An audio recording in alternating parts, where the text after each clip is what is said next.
People often ask the question, is the American dream dead? I believe the moment we stop dreaming, we might as well be. Hi, I'm your host, Craig Sewing, the creator of American Dream TV, a national TV show centered around real estate, lifestyle, and culture. A real show showing you real neighborhoods from real professionals. Today, we're going to take you all across the country, showing you why we live in the greatest country on the planet. Let's get this show started right now. Welcome to the American Dream. The American Dream. You're watching The American Dream. The American Dream. Showing you the real estate, the lifestyle, the culture. Let's get this party started right now. Let's go do this. It is heating up once again. We're the Davids going up against the Goliath. Real stories in real neighborhoods with real experts. The staple of the neighborhood. Can't wait to present it to you. It's all about lifestyle. In your community. That's what this show, The American Dream, is all about. Cheers to your American Dream.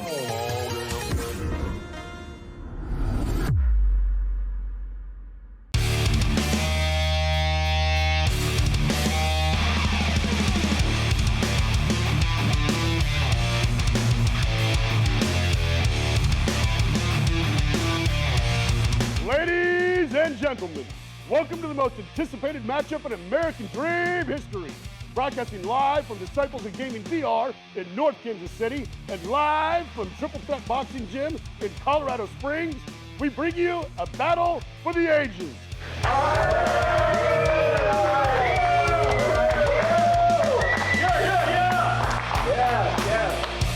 In the blue corner, weighing in at...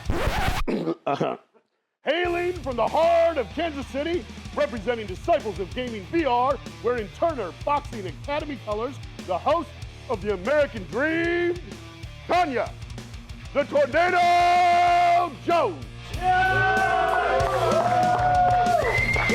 Flint Jordan, I'm not so sure why you and I brought guns to a fist fight, but I hope you brought a contract because you're signing away this win. It's Kansas City versus Colorado Springs, the Tornado versus the Commander. Let's get ready to...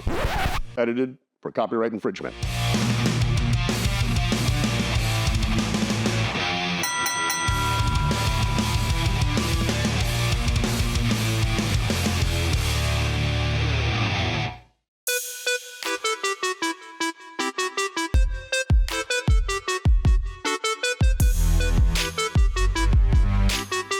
That was so intense, and I'm glad I kept my teeth. But I am here with Marco Stanich, the mastermind behind Disciples of Gaming VR and OmniLife VR. Marco, how are you doing today? Above average. Good. It's so nice to sit with you and chat. Thank you for having me.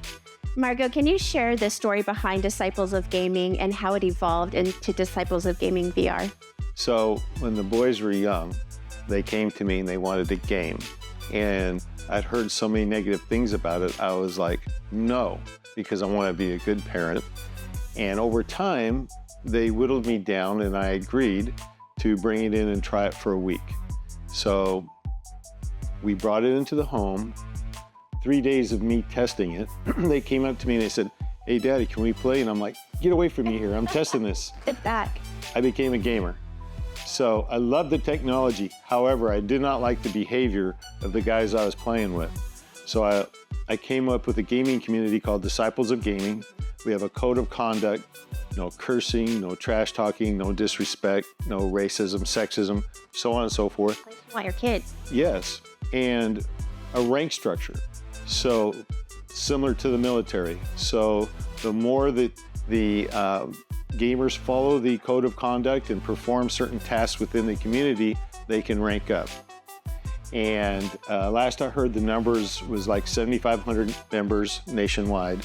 And we really affected the culture more than I ever could have imagined. We knew then we were onto something. So that's how Disciples of Gaming started. That was in 2006. And then about 10, 12 years ago, I started thinking about VR is where gaming's going.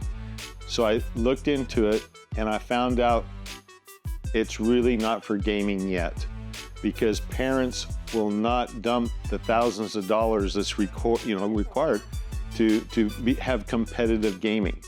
Okay, so That's why the arcades will be popping up. So we actually started OmniLife first, and then Disciples of Gaming happened because word of mouth and demand, people started coming around. OmniLife is a sister company of Disciples of Gaming, right? Correct. And that's your wellness, health, education. It all encompasses that area. Yeah. Okay. Can you tell me about the immersive Bible experiences you have coming with VR-based programs like Gloves Up, Guns Down, all those unique programs? Can you tell me a little bit about those? When you're watching TV and you're walking you're watching the character walk on a log, crossing a ravine, your heart really doesn't, you're not really in it. But if you're in VR and you're immersed and you walk on that log across a ravine, your heart starts pounding, you're living it.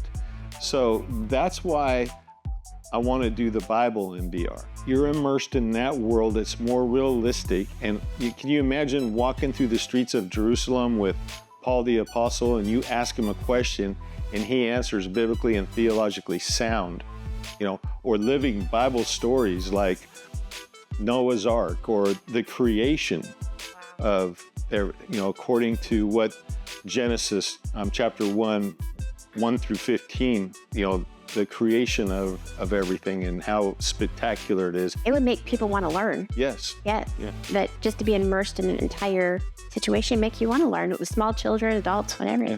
Marco, thank you so much for inviting us into the world of VR. We had such a great time, and all those involved in today's film. I'm Tanya Jones, KC's favorite realtor and host of The American Dream, and I can't wait to see you next time.